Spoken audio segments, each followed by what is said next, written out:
Ketika jenazah Karim, yaitu salah satu sahabat kecil Charlie, akan segera dimakamkan. Saat itu juga Charlie menyaksikan keluarga Karim seakan tak dapat mengikhlaskan kepergian suami dan ayah mereka. Allahu Akbar. Allahu Akbar.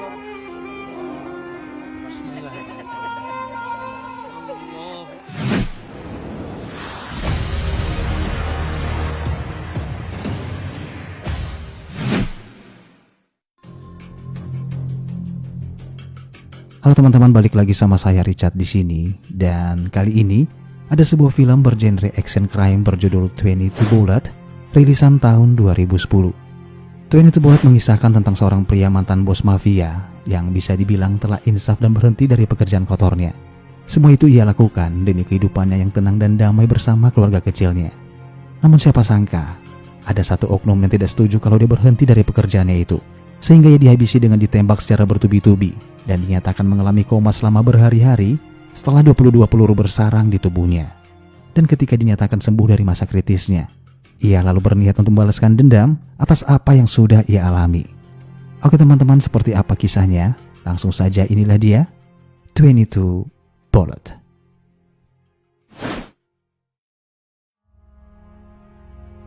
Suatu hari di dalam sebuah rumah, terlihat seorang pria bernama Charlie, yaitu seorang mantan bos mafia yang telah berhenti dari pekerjaannya dan memutuskan untuk hidup tenang bersama istri dan kedua anaknya bernama Eva dan Anatoly. Saat itu Charlie yang sedang berada di rumah ibunya berpamitan untuk segera pulang dengan membawa Anatoly pergi bersamanya.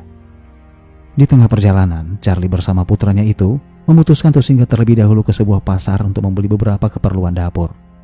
Setibanya mereka di sana, terlihat kerumunan orang-orang yang sedang menyaksikan sebuah pertunjukan seekor kambing. Anatoly yang melihat hal itu merasa tertarik dan meminta pada Charlie untuk mengizinkannya melihat pertunjukan itu. Setelah mendapatkan izin dari sang ayah, Anatoly pun turun dari mobil. Sementara Charlie menuju ke basement sebuah gedung untuk memarkirkan mobilnya terlebih dahulu. Namun tanpa ia sadari, tiba-tiba beberapa orang pria yang mengenakan topeng menghampiri Charlie dan menyerangnya.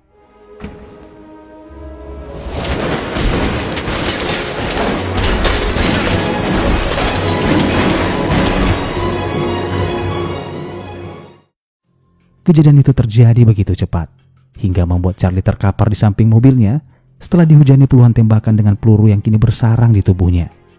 Untungnya saat itu Charlie terlihat masih dapat bergerak dan segera dilarikan ke rumah sakit.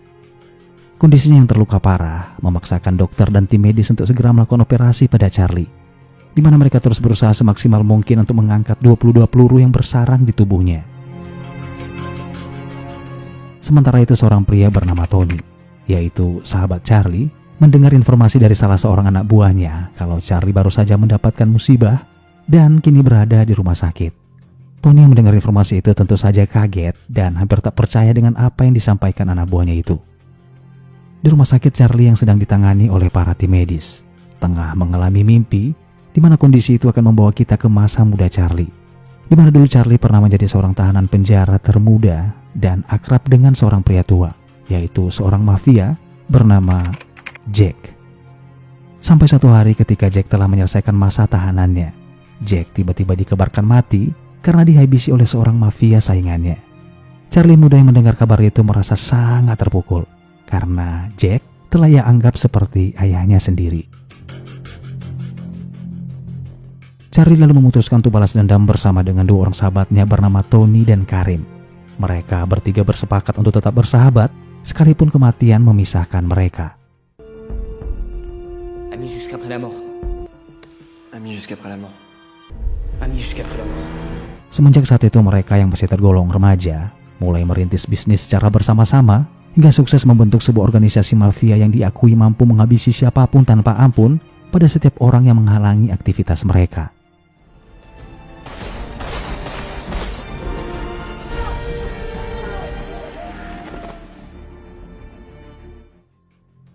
Scene kembali ke masa saat ini, di mana seluruh media memberitakan tentang penembakan Charlie yang dikenal sebagai salah satu bos mafia yang telah tobat dan berhenti dari pekerjaan kotornya.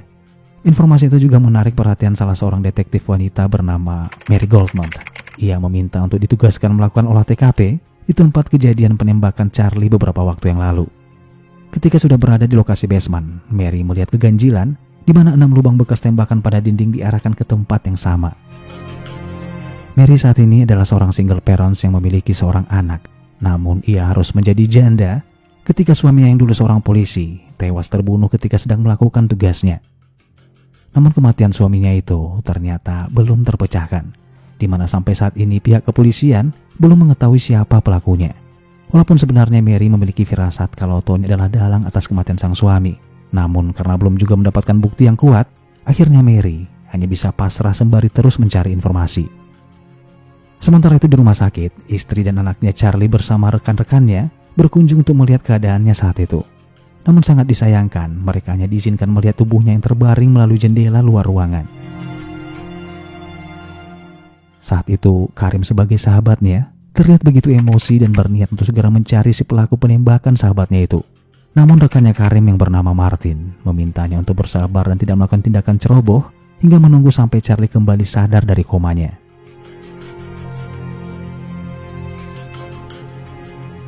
Malam yang panjang di rumah sakit terasa berjalan sangat lambat, di mana dugaan yang dikhawatirkan Karim ternyata benar-benar terjadi. Di mana terlihat seorang pria memasuki rumah sakit dan menyamar sebagai dokter, lalu segera masuk ke ruangan tempat Charlie berada ketika ia melihat kondisi rumah sakit sedang dalam keadaan sepi. Secara perlahan-lahan pria itu kini berada di depan pintu ruangan Charlie.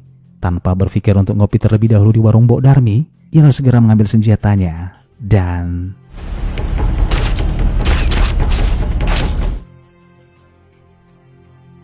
Ketika tim medis mendengarkan suara tembakan, mereka segera berlari dan memasuki ruangan pasien. Namun untungnya lagi dan lagi Charlie selamat. Di mana pria yang ditembak ternyata bukanlah Charlie, melainkan pasien lain yang ruangannya telah ditukar dengan Charlie. Sementara Charlie telah dipindahkan oleh detektif Mary karena dia juga tahu kalau si pelaku bakal kembali datang untuk menghabisi targetnya.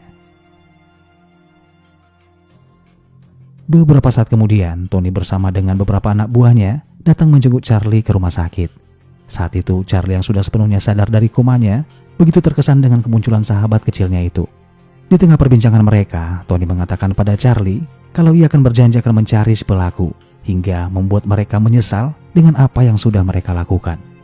Tony bukan lagi menganggap Charlie hanya sekedar sahabat, melainkan ia sudah menganggap Charlie sebagai saudaranya sendiri. Tak berselang lama setelah Tony meninggalkan rumah sakit, Mary yang saat itu terus mengawasi Charlie melalui monitor CCTV melihat Karim dan Martin membawa Charlie keluar dari rumah sakit itu. Mary pun yang menganggap hal tersebut sudah di luar prosedur. Tanpa perlu menunggu waktu lama, ia bersama dengan rekan-rekannya segera mengikuti mobil yang dibawa oleh Karim itu. Di tengah perjalanan, Karim mulai menyadari kalau mereka sedang dibuntuti. Ia pun mengabari seseorang melalui telepon untuk mendapatkan petunjuk agar bisa lolos dari kejaran Mary.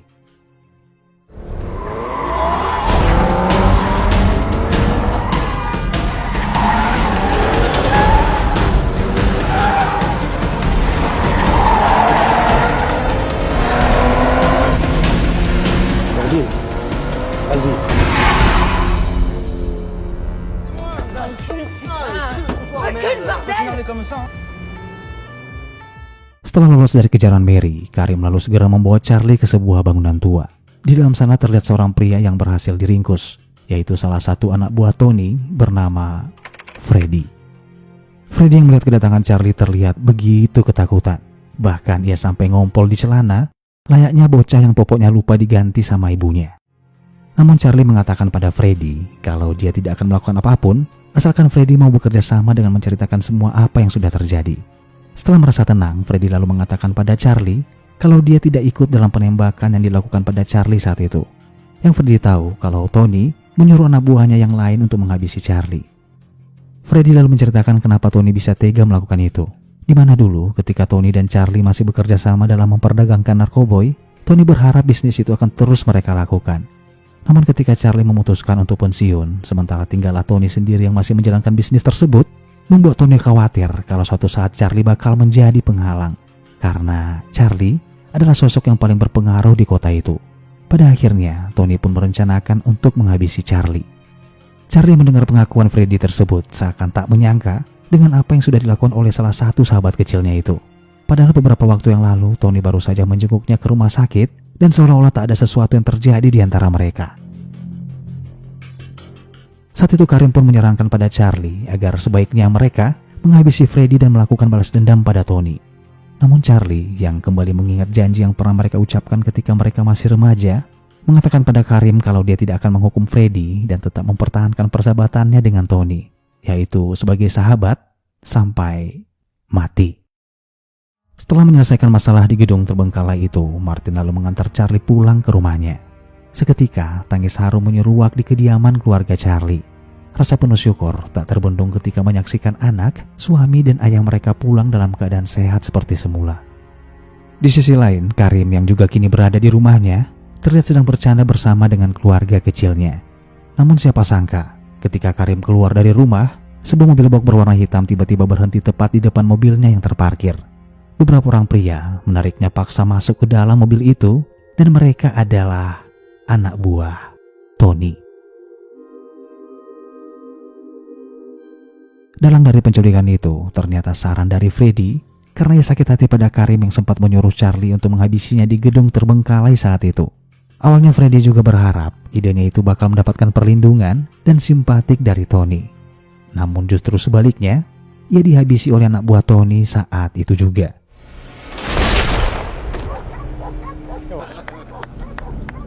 Setelah Freddy terkapar tak berdaya, anak buah Tony lalu menghabisi Karim dan melanjutkan dengan meminta jari tangan Karim untuk dikirimkan ke keluarganya. Va chercher tes chiens, ils vont se régaler avec le reste.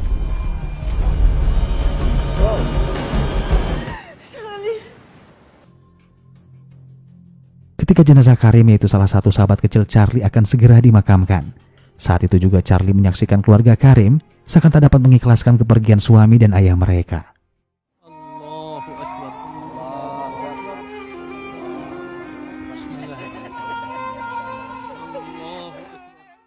Sementara di sana, para pelaku dengan santainya berpesta di atas penderitaan keluarga yang ditinggalkan. Charlie pun yang juga merasakan kesedihan yang teramat sangat, kini membawanya dalam suasana hati yang terbakar amarah, hingga sebuah bisikan merasuki hati dan jiwanya untuk menciptakan lingkaran karma, yaitu balas dendam. Sebelum Charlie memulai aksinya, ia meminta pertolongan pada rekan Karim yang bernama Pat untuk membawa keluarganya ke sebuah tempat yang aman dan dipastikan tak dapat dilacak oleh siapapun. Marseille, c'est devenu trop dangereux. Notre ville, un endroit sûr. Ça coûtera ce que ça coûtera. Tony dan anak buahnya yang sedang berpesta terlihat jelas dengan angkuhnya merasa kalau mereka dalam mafia tak dapat dikalahkan oleh siapapun. Namun tanpa mereka sadari, di tengah berlangsungnya pesta, tiba-tiba Charlie datang. Un seul qui joue au coin, on y reste tous. Doucement. Chacun son tour. Setelah senjata mereka satu persatu berhasil dilumpuhkan, Charlie lalu memberikan kesempatan pada mereka untuk berpamitan dengan keluarga mereka masing-masing. Charlie bersumpah kalau mereka sebaiknya bersiap-siap karena sekarang ataupun nanti mereka semua bakal mati tanpa ada satu orang pun yang tersisa. Setelah mengatakan itu, Charlie lalu menembak salah seorang dari mereka, yaitu bernama Bastian. Di mana Bastian adalah orang yang pertama kali menembaknya di lokasi basement beberapa waktu yang lalu. Di mana hal itu Charlie tahu dari jam tangan yang digunakan oleh Bastian saat itu. Beberapa hari setelah peringatan keras yang diberikan oleh Charlie, terlihat salah seorang anak buah Tony sedang berziarah ke pemakaman anaknya. Namun tiba-tiba ia kaget ketika melihat kemunculan Charlie yang datang secara tiba-tiba.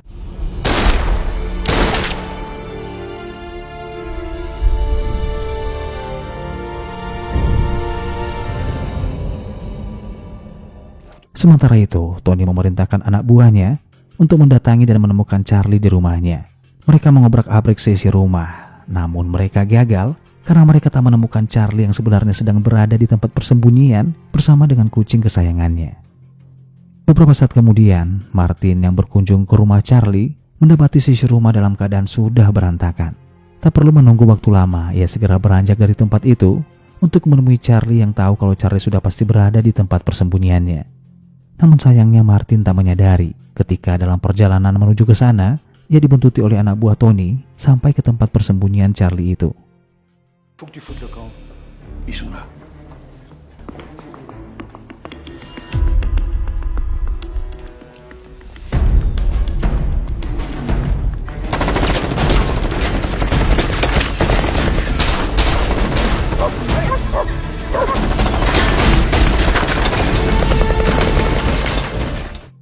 Martin yang berinisiatif untuk kabur dengan sebuah perahu tiba-tiba tertangkap oleh mereka ketika aksinya itu berhasil digagalkan. Sementara itu Charlie terlihat berusaha kabur dengan sepeda motornya.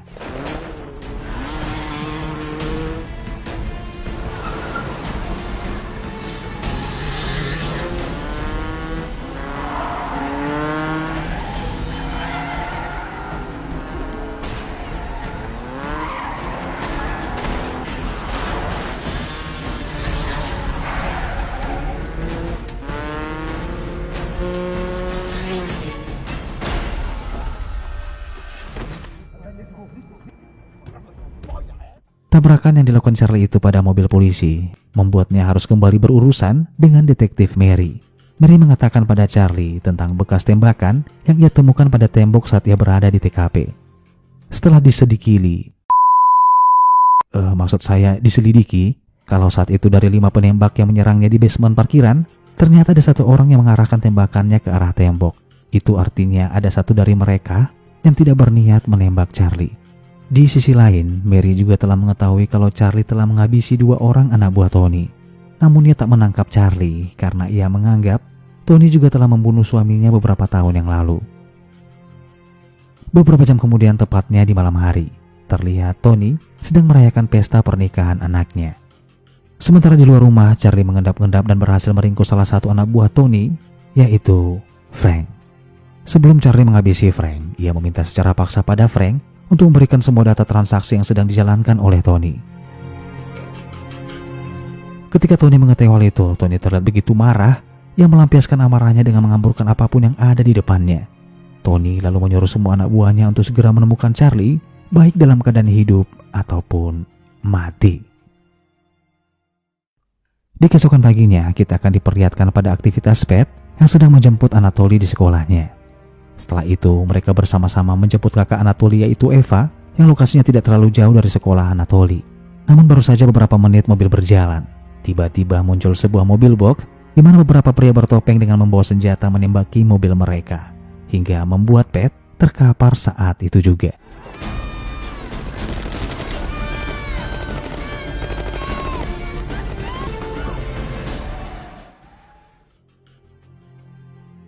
Adegan tembak menembak pun berakhir ketika Mary tak dapat membalikkan situasi itu, hingga Eva dan Anatoly berhasil dibawa oleh anak buah Tony. Beberapa saat kemudian, polisi menemukan Eva yang ditinggalkan di sebuah pom bensin dengan wajah penuh luka. Eva lalu mengatakan pada detektif Mary kalau mereka tidak akan segan-segan menghabisi adiknya jika ayah mereka tidak segera menyerahkan diri pada Tony. Beberapa saat kemudian, detektif Mary yang baru saja hendak pergi tiba-tiba dikagetkan dengan masuknya Charlie ke dalam mobilnya. Saat itu, Charlie meminta kesepakatan pada Mary untuk membantunya memberikan kabar berita palsu tentang dirinya yang seakan-akan sudah berhasil ditangkap oleh polisi. Hal itu bertujuan agar Tony segera berhenti mencari dan mengejarnya, sehingga Charlie bisa dengan bebas menyelamatkan putranya yang saat ini sedang ditahan oleh anak buah Tony. Charlie lalu mengatakan jika Mary mau melakukan itu, ia berjanji akan menyerahkan dirinya ke polisi jika putranya telah kembali dengan selamat dan semuanya berhasil ia selesaikan. Namun siapa sangka semua tak berjalan sesuai dengan rencana. Di mana ketika Tony mendengar berita di TV kalau Charlie sudah ditangkap oleh polisi, justru hal itu membuat Tony semakin murka. Saat itu juga yang menyuruh anak buahnya yang bernama Pascal untuk segera menghabisi kacang 2 kelinci yang ada di atas meja. Maksud saya menghabisi putra Charlie. Dan ketika Pascal segera beranjak pergi ke tempat di mana Anatoly disekap, ia tak menyadari kalau Charlie mengikutinya sampai di lokasi tujuan menggunakan sepeda motor.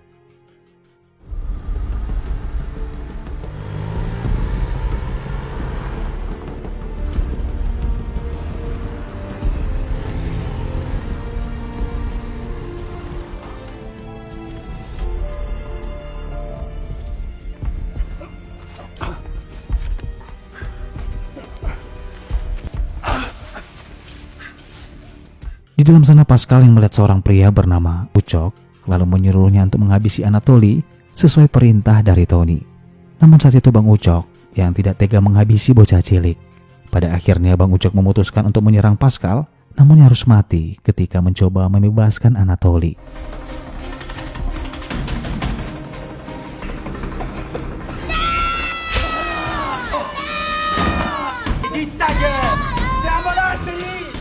Sementara di luar sana, Charlie tengah berusaha keras melewati rintangan pagar yang berduri. Walaupun sulit hingga membuatnya terluka, tak membuatnya gentar untuk terus menerobos pagar itu. Sampai akhirnya Pascal membawa Anatoly untuk segera dihabisi di tempat lain. Namun tiba-tiba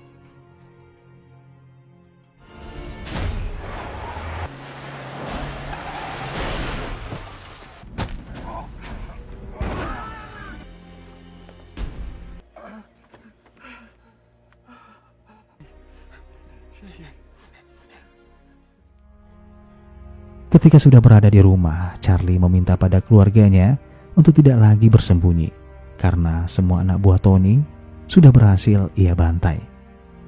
Beberapa jam kemudian kita akan diperlihatkan dengan Tony yang saat itu sedang berada sendirian di dalam rumahnya. Langkahnya tiba-tiba terhenti ketika Charlie muncul dari sudut ruangan dengan menodongkan pistol ke arahnya. Namun saat itu Charlie yang masih mengingat akan janji persahabatan mereka ketika masih remaja, yaitu Ami jusqu'après la mort. Ami jusqu'après la mort. Ami jusqu'après la mort. pada akhirnya Charlie memutuskan untuk tidak menghabisi Tony, melainkan ia memaafkan dan mengajak Tony berdamai. Namun semua hanyalah sia-sia. Tony yang memang sudah serakah akan harta dan kekuasaan justru memanfaatkan kesempatan itu dengan Devenir honnête. Tu disais, suis-moi. C'est la plus grosse pourriture que je connaisse. Charlie dengan gerakan cepat membalikan situasi dengan menghajar Tony saat itu juga. Beberapa saat kemudian, polisi datang dan menangkap Tony sebagai tersangka atas kasus perdagangan narkoboy, di mana Charlie memberikan bukti pada Mary berupa data disk yang semakin memperkuat dugaan polisi pada Tony. Saat itu Charlie yang tengah diinterogasi oleh polisi menjawab dengan mengatakan kalau dia dituduh atas kejahatan yang tak pernah ia lakukan. Sampai akhirnya ketika polisi tak juga menemukan bukti apapun untuk menangkap Charlie, pada akhirnya ia pun dibebaskan. Setelah ia keluar dari kantor polisi itu, Charlie lalu dijemput oleh Martin di depan gedung. Di dalam mobil, Charlie meminta pada Martin untuk mengantarnya ke basement, yaitu tempat di mana dulu ia ditembak oleh anak buah Tony. Ketika mereka sudah berada di sana, saat itulah terungkap kalau sosok penembak yang mengerahkan tembakannya ke tembok saat itu adalah Martin. Martin pun yang ketakutan karena Charlie telah mengetahui keterlibatannya. Mau tidak mau ia menjelaskan pada Charlie kalau saat itu Tony memintanya untuk ikut menghabisi seseorang. Namun ketika melihat yang akan dihabisi itu ternyata Charlie, Martin pun kaget dan dengan terpaksa ia berpura-pura melepaskan tembakan agar anak buah Tony yang lain tidak curiga. Saat itu juga Martin meminta maaf pada Charlie dan berharap Charlie tak menghukumnya dengan apa yang sudah ia lakukan dulu. Kesalahan Martin itu tentu saja tak dipersoalkan oleh Charlie. Wajah boleh preman, tapi hati tetaplah Hello Kitty. Charlie lalu memaafkan Martin dengan cara menembakkan pistolnya ke arah tembok yang sama sebagai bentuk penghargaan kalau tembakan itu adalah persahabatan. Dan di akhir film kita akan diperlihatkan dengan kebersamaan Charlie dan keluarga kecilnya yang tengah berlibur di sebuah pantai. Kini terlintas harapan dalam pikiran Charlie, di mana dia kini bisa menikmati masa tua bersama keluarganya tanpa harus bersembunyi dan juga tanpa masalah yang selalu datang silih berganti. Oke teman-teman, segitu saja perjumpaan kita di alur cerita film kali ini. Mohon maaf jika ada salah kata, karena dengan kata mungkin bisa saja melukai hati dan pikiran kita. Berikan tanggapan kalian di kolom komentar jika video ini kurang menarik, atau mungkin berupa saran yang dapat memajukan channel ini. Salam sehat dan